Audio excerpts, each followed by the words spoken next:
Per quel che riguarda il futuro dell'Arsenale, prima di fare queste proposte però devo partire e fare un piccolo excursus storico per far capire al pubblico come si è arrivati alla situazione attuale.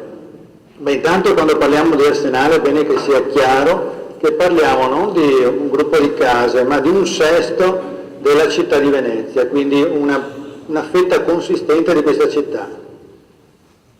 Nel dopoguerra, in particolare nel 1957, poi inizia una sorta di smilitarizzazione dell'Arsenale, che perde il Dipartimento Marittimo, che si sposta appunto da Venezia ad Ancona, e questo è il primo momento di crisi del ruolo di questo spazio militare. E inizia una progressiva smilitarizzazione che ovviamente ha il primo colpo con la chiusura della guerra fredda e successivamente con la fine della guerra dei Balcani e quindi il venir meno di quel ruolo ancora strategico che poteva avere in qualche maniera l'Arsenale per la nostra Marina Militare.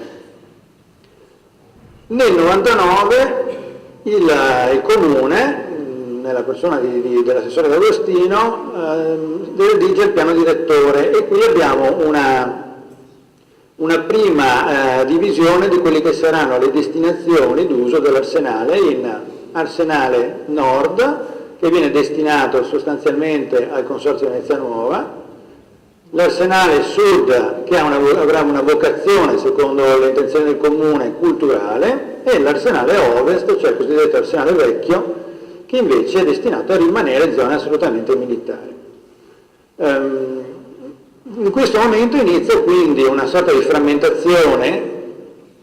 critica delle quelle che sono le proprietà e le competenze all'interno dell'Arsenale e iniziano degli interessi, degli appetiti talvolta anche abbastanza discutibili,